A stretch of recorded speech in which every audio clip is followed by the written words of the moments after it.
Kasus korupsi impor minyak mentah yang bikin negara rugi sekitar 193,7 triliun rupiah menunjukkan bahwa kita sudah berada pada titik paling rendah dalam kehidupan bermasyarakat, berbangsa, dan bernegara. Kerugian yang luar biasa itu memperlihatkan bobroknya tata kelola dan pengawasan sektor energi oleh pemangku kebijakan.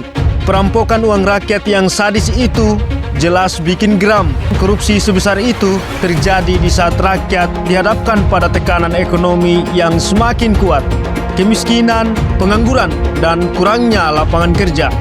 Banyak yang nggak bisa makan, nggak bisa sekolah, nggak bisa masuk rumah sakit, nggak bisa beli obat, nggak bisa bayar listrik, nelayan nggak bisa melaut karena BBM mahal, petani nggak bisa menanam karena biaya produksi yang makin tinggi. Sekali lagi, perampokan hebat itu adalah wujud ketidakadilan yang paling nyata, menunjukkan sistem energi kita dari hulu ke hilir sudah di titik nadir. Yang paling bikin geram lagi, SKK Migas yang seharusnya jadi pengawas utama malah terkesan diam seribu bahasa, seolah-olah terlihat ingin cuci tangan atas menguapnya kasus ini. Ada dua alasan atas diamnya SKK Migas itu: pura-pura buta atau jangan-jangan ikut menikmati hasil korupsi. Sebagai lembaga yang tugasnya mengawasi produksi dan listing minyak nasional, SKK Migas tentu punya akses penuh ke data.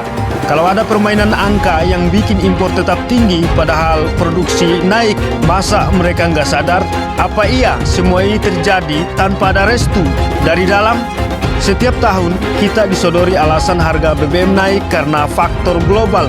Itu saja alasannya, dan lagi-lagi subsidi energi menjadi sebuah kewajiban yang tiada obat yang terus menguras keuangan negara.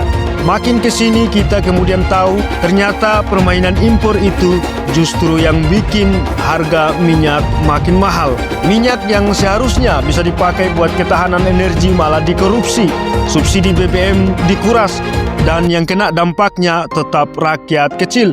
Selalunya rakyat yang menjadi tumbal atas keserakahan segelintir orang.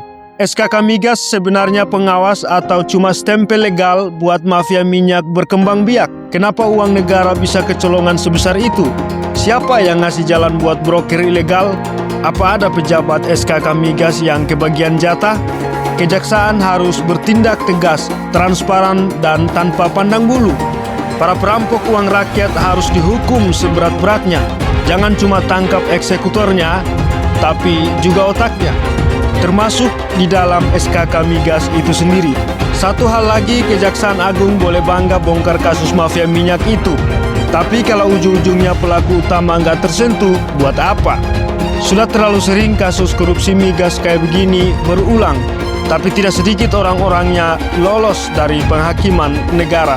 Lebih parah lagi, sistemnya nggak pernah dibenarin. SKK Migas harus diaudit total, pejabatnya diperiksa, dan transparansi data harus dibuka. Kita nggak bisa terus-terusan jadi bangsa yang dihisap oleh segelintir orang rakus. Kalau SKK Migas benaran bersih, buktikan. Kalau nggak, lebih baik dibubarkan daripada cuma jadi alat mafia minyak.